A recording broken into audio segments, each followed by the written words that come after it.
جب ہم کسی چیز کا ارادہ کرتے ہیں تو اس میں بہت سے وسائل اور ذرائع کے محتاج ہوتے ہیں. وسیلہ اور ذریعہ اس کے ہم محتاج ہوتے ہیں. اس کے بغیر کوئی چیز ہم کمپلیٹ نہیں کر پاتے.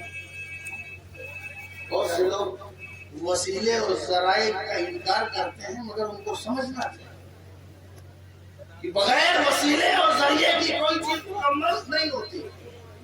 آپ کی زبانی اور آپ کے ذوق کے مطابق اگر ایک مثال دیں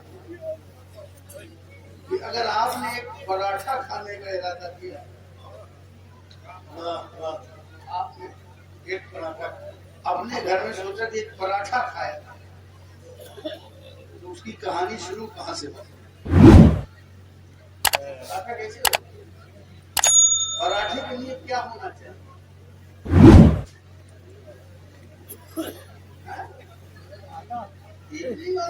آٹا. آٹے سے پہلے کیا ہونا چاہیے؟ ارے کس چیز کو پیسو گے تو آٹا. یہ ہمارے یہاں بہت چیزیں چلا، آٹا پسانے جا رہا ہوں تو گیہوں پسانے جاتا ہے.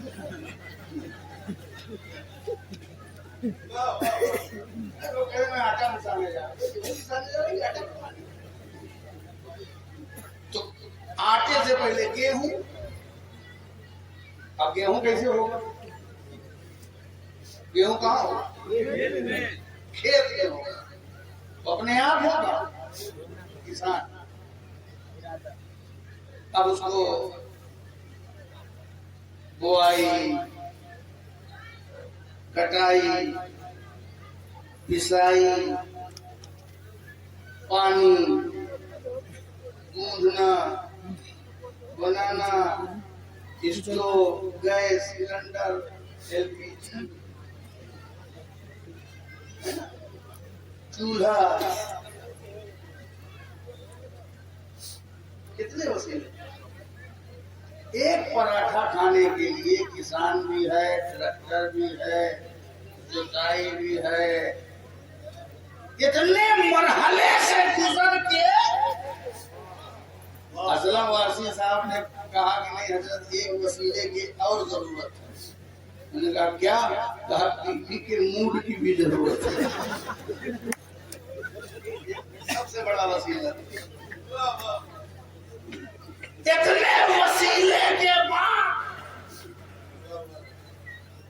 کھیت میں اگائی، اتنے پرکریاؤں کے بعد، کتنے کام کے بعد ایک پراٹھا آپ کے ہاتھ لگتا ہے. یہ بتاؤ جب ایک پراٹھا بغیر وسیلے کے نہیں کھا سکتے تو اتنی بڑی جنت پاؤ گے بغیر وسیلے کے؟ ایسے مل جائے گا. ایک روٹی نہیں مل رہی ہے بغیر وسیلے کے، ایک روٹی نہیں مل رہی ہے بغیر وسیلے کے، تو جنت مل جائے گی.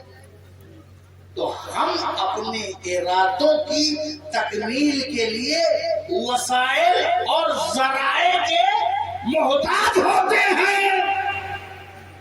اپنے ارادے کو مکمل کرنے کے لیے وسائل اور ذرائع کے محتاج ہیں، وسیلے کے محتاج ہیں. مگر اللہ جب کسی چیز کا ارادہ، اللہ اگر کسی چیز کا ارادہ کرے تو کسی وسیلے کا محتاج نہیں. اب اگر کوئی یہ کہے کہ میں وسیلے کا محتاج نہیں تو سمجھ لو وہ خدائی کا دعویٰ کر رہا ہے کہ میں وسیلے کا محتاج نہیں تو سمجھ لو وہ خدائی کا دعویٰ کر رہا ہے. اللہ جب ارادہ کرتا ہے کسی چیز کا محتاج نہیں. انما امرہ اذا اراد شیئا ان یقول له کن فیکون.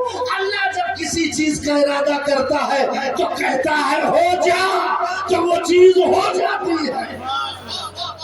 فرماتا ہے ہو جا تو وہ چیز ہو جاتی ہے. آسمان ہو جا، آسمان ہو گیا. زمین ہو جا، زمین ہو گئی. فضا ہو جا، فضا ہو گئی. گگن ہو جا، گگن ہو گیا.